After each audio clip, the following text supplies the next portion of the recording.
Hey race fans, welcome to another episode of Backseat Drivers Championship Edition. I'm Alex Weaver, joined now by the usual suspects in the backseat, Jonathan Merriman and Kim Kuhn. We've also added a new face here in the backseat. We have Rocco joining us. Rocco, welcome to the Motley Crew, my friend. Thanks for having me. Long-time pit crew member. It's good to be at the likes of some regular people instead of all those grunts down in the pits. Thanks for having me. Here at the start of the show, you might be singing a different tune here at the end. All right, a lot to digest after a big-time race at Martinsville. Chase Elliott gets the win. Merriman, give me your top three headlines of that race. Harvick squanders a 42-point cushion. You don't know why. His teammates were super fast. Why wasn't that four-car fast? Chase Elliott, he really had a I'm here moment. He kind of delivered himself to the forefront. He's won on all kinds of racetracks. This is a staple win, a signature win of that 9-car of Chase Elliott. And nothing else matters. What I just said doesn't matter. We're on to Phoenix. It's a new ball game. It's a hard reset. You got 4 guys going for one position. That is the win. So that's where we're at. Casey? My top 3 headlines: the regular season champion, Kevin Harvick, does not make the championship 4, will not compete for a title. I think everyone likely had him in their championship 4, and those brackets now crushed.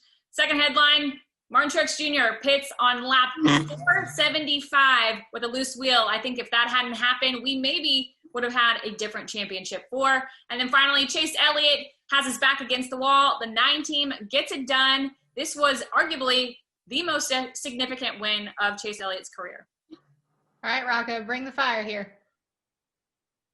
Coming from a former pit crew member, you're only as good as your last race. Kevin Harvick, you're only as good as your last race. We all thought he was going to be a representative for the Final 4 to win a championship, 9 wins during the year. Not the case. Sorry, Kevin, you weren't good enough in your final race leading up to the championship 4. Chase Elliott, he's here. NASCAR's most popular driver. Thank God his Jackman studies. He knew the rules. He knew how to save the day. He jumped too early, went back, tagged her all, saved them for the time being, and Chase finished the day with the victory, sealing his deal. And finally, my last headline would be, Denny, you must be living your life right, because he was in the same position as Kevin Harvick, got in by the skin of his teeth, but could have ended up just like Kevin Harvick as well. So good thing he's living his life right, Denny. All right, good headlines, but all 3 of you said one name in particular, and that was Kevin Harvick. Let's look into our Mobil 1 driver of the week. Hard to believe that Kevin Harvick is not going to be competing for a championship on Sunday. Merriman, what happened to the 4? Why is he not racing for a championship in Phoenix? They unloaded slow. I alluded to it in my headlines. It doesn't make sense when the 14 and the 10 are racing each other hard, moving each other out of the way for a top 10 spot. Cole Custer, he's a rookie. He's running top 15. Kevin Harvick's a 9-time winner. He's a former champion. He's got over 50 wins in the series. He's got a grandfather clock at Martinsville.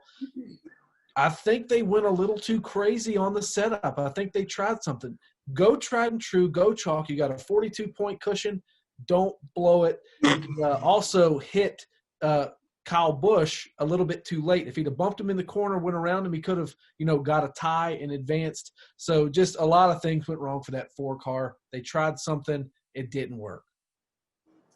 For me, Kevin Harvick in Martinsville was not an isolated incident, and I say that because, yes, Kevin Harvick had a dynamic, awesome first round of the playoffs, but outside of that, other than Kansas, he really has not had the type of playoffs that we would have expected based on him winning the regular season championship.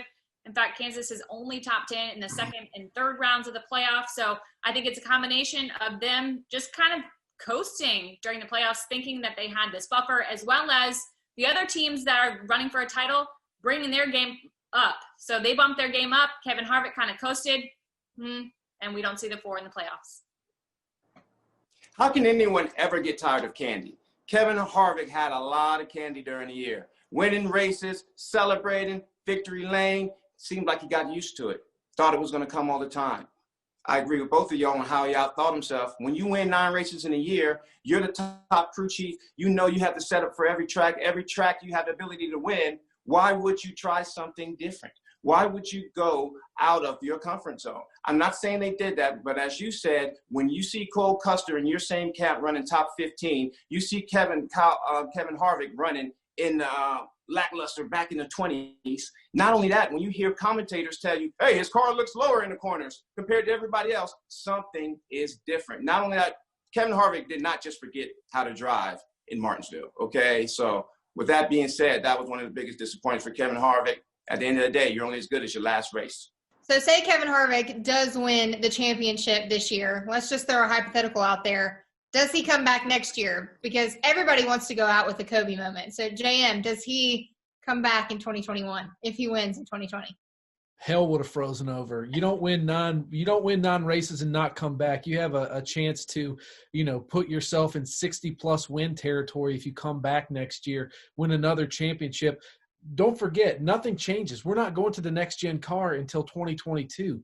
He comes back with the same exact setup, same crew chief, same format. Why can't he go out and win 9+ races again next year? So I don't think Kevin Harvick comes back. I don't think Kevin Harvick walks away if he wins a championship. For me, it's hard to say. Obviously, has a deal inked in, so we know he's going to be back. But hypothetically, I think if he won the championship, we could have easily saw him in the broadcast booth next season, and that's because he would have been a 2-time champion. So many drivers talk about how being a 1-time champion is very different than winning multiple championships. I think everybody wants to win at least 2, and I think Kevin Harvick is one of those guys. Had he, checked off 2, we might be seeing him calling races next season. Everybody wants to win 2 championships. Kevin Harvick had the opportunity and did not. Yes, you do see him next year. Yes, if he would have won the championship, you would have still saw him. Why take my candy because I'm eating it? If I'm balling out, I'm winning races all year, I'm putting myself in position to win a championship every year, why am I going to stop and be a regular person? He's a superhero right now driving a race car at the level that he's doing it, at the age that he is, against the competition that he's doing, with the race team that he's doing it with. He can stay in broadcast booth. He's been broadcasting while he's racing this year. So him not winning the championship or winning the championship has no precedence on whether he was coming back. I see Kevin Harvick in the seat for a very long time, especially I see him maybe racing against his son. That's how long I see Kevin Harvick in the seat. He's grooming him well enough to do it. So at the end of the day, why should he go? If he's balling out doing well, you keep doing it till that water runs dry at the same time. Our body is made up of 80% of water. Let's keep drinking. Yeah, watch out, Keelan. Here comes Dad back behind you. Okay, so now let's turn the page to the flip side of things, because a 50% chance at winning the title this year is going to be Team Penske. Roger has to be sitting pretty coming into Sunday because he has 2 teams in the championship 4. The big news that came out of the start of 2020 was Team Penske and the crew chief shuffle that they did at the beginning of the year. Beneficial? Hurt them? I would sit here and think that it has to be beneficial. Merriman? I think it's beneficial. I think the one key thing is, we talked about this when it happened, and I think everyone felt this way. We thought Todd Gordon and we thought Paul Wolfe would be the 2 crew chiefing championship race cars. Jeremy Bullins, we kind of just threw him to the side, and all of a sudden, he's really, I think, got the best shot to go out here with Brad, the way they've been setting up their short track or intermediate track program up. So I think that's a huge headline. Jeremy Bullins and Brad Keselowski, who we thought kind of, he's got a 1-year deal, whatever. They're out here and they seem to be the favorite to go win this thing. Yeah, Jay Bull, you really showed it to the backseat drivers here. We're sorry about you, friend. Yeah, I'm with Merriman. Jeremy Bullins and Brad Keselowski, that pairing was at the bottom of my list in terms of the Penske shakeup. We have to remember, too, that it wasn't only a crew chief shakeup. The teams got shaken up, too, in terms of the guys that go over the wall, the guys working on the cars. And I think it was ultimately beneficial for Team Penske. They've got 2 of the 4 drivers in the championship race. And honestly, I do think Todd Gordon and Ryan Blaney are a strong pairing. I think we could have maybe seen them in the championship 4 as well, had we not gone to Richmond, Bristol, and Darlington during the first round, all 3 of which are terrible racetracks for Ryan Blaney as a driver. I think, any different track thrown in there, we maybe would be seeing 3 Penske drivers of the championship 4. But yes, the changes definitely benefited Team Penske. Well, I have 2 personalities, and that's good because the civilian in me would say that is awesome. You get used to people. You work with people. You're around them all the time. Shake up is good. Remember when, especially as it relates to pit crew, We're talking pit crew. Remember when the 28 and the 48 switched? But at the same time, the crew chiefs, it is the same precedence. You know, these teams are working together, building their cars all year. Then you get mundane. It turns to Groundhog Day. Shaking stuff up creates a spark. Changing a crew chief, changing a pit crew. When it comes time to playoffs, it set precedence that, hey, it's go time. But on the athletic side of things, I was an athlete. I was the one who changed tires to Brad Keselowski all year. I was the one who put those setups for him all year. And now you're taking me off, putting me somewhere else. I have that can go both ways. It depends on the personality as a person, because we're all human. You take me off a car at a certain age, I'm upset. You do it when I'm maybe a more wise and more mature and have a better understanding. Maybe I'm not. So there's no right or wrong answer to that. If you would have asked me if this would have been our Champ 4 earlier this season, I didn't guess it. Kim didn't guess it. Merriman didn't guess it. We all had some culmination of it. So if you take all of our picks and just put them together, we all picked the Championship 4. But let's go through the line now, starting with Merriman. We know the 4 guys. Give your take for why you didn't have these 4, or if you want to debate your picks and why you were wrong. I'm going to use that word again and pick your Championship 4. Well, look, I think my excuse is going to be everybody's excuse. Kevin Harvick had 9 wins this season, and we did not think that he would miss, and we didn't think Denny Hamlin would scoot in by the skin of his teeth. What I do know is that the 4 that we have, I think you can go back and look at 2016 at Homestead, and that huge, blocking wreck incident that happened on that last restart that allowed Jimmy Johnson to get by clean and go on and win his championship.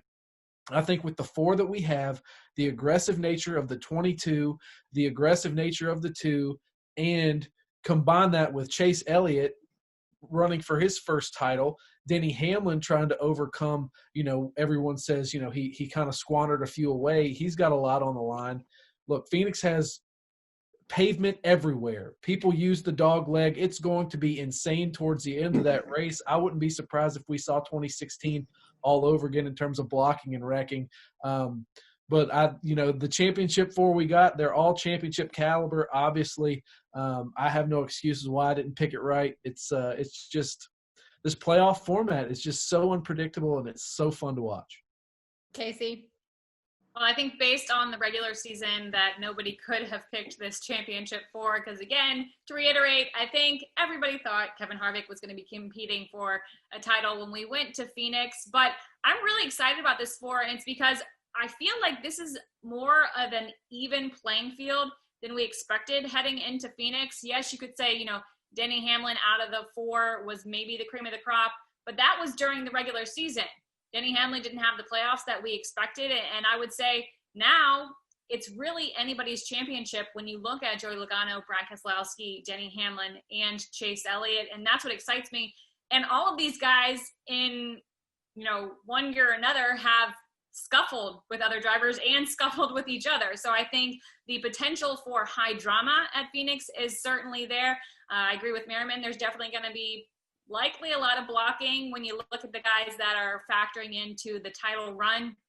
But again, could not be more excited about this, because to me, I look at this group and I don't see a clear championship winner. That's how level the playing field is, in my opinion.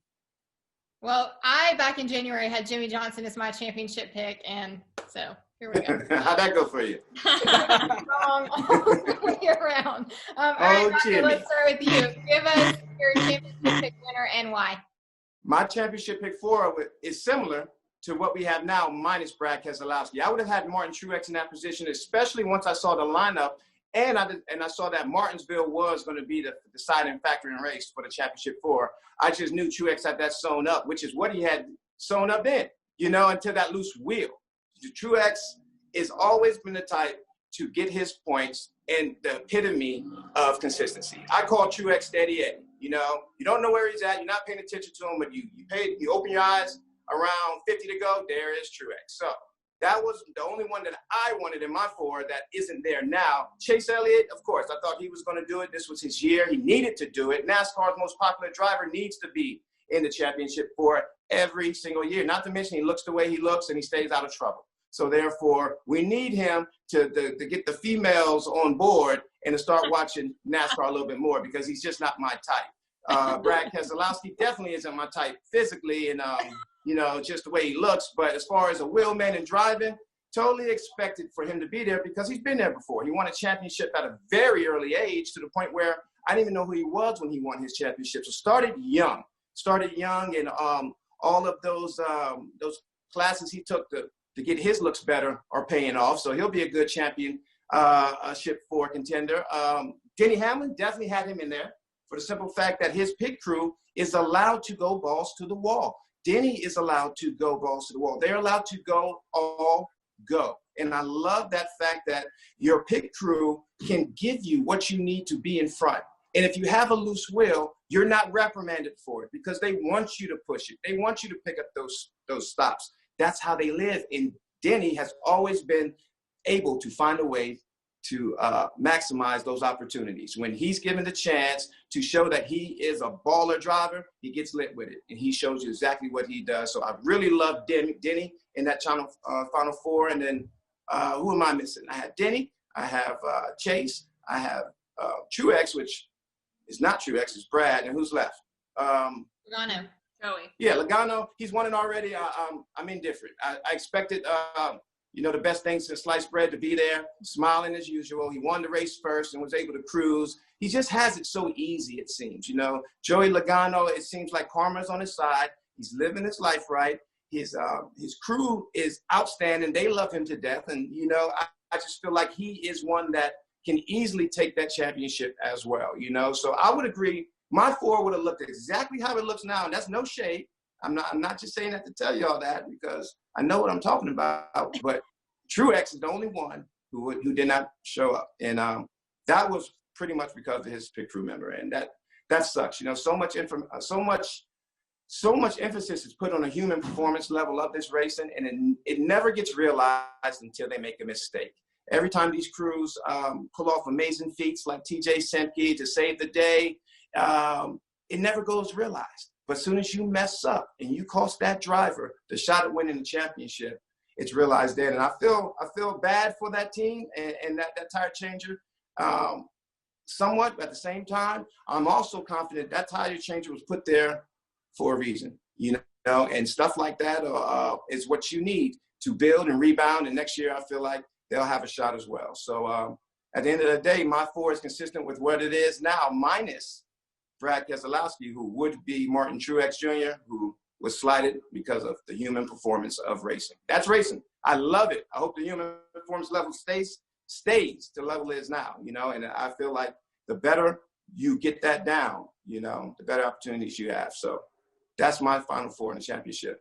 All right, so out of those 4, give me just a simple answer. One name of who's your winner. Chase Elliott. All right, Kim?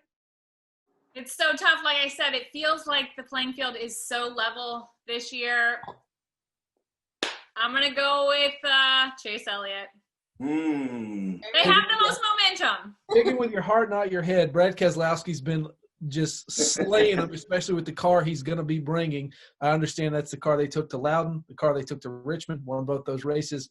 I think he makes it 3 for 3 in that car. I think Keselowski wins his 2nd title. I didn't hear Phoenix in any of those tracks. You said Loudon and Richmond. What do I got to do with Phoenix? Come on, Merriman. Close enough, I guess. Okay, you can say if you're Team Anti-Merriman, you can. Yeah, they gang up on me all the time. So welcome to the club.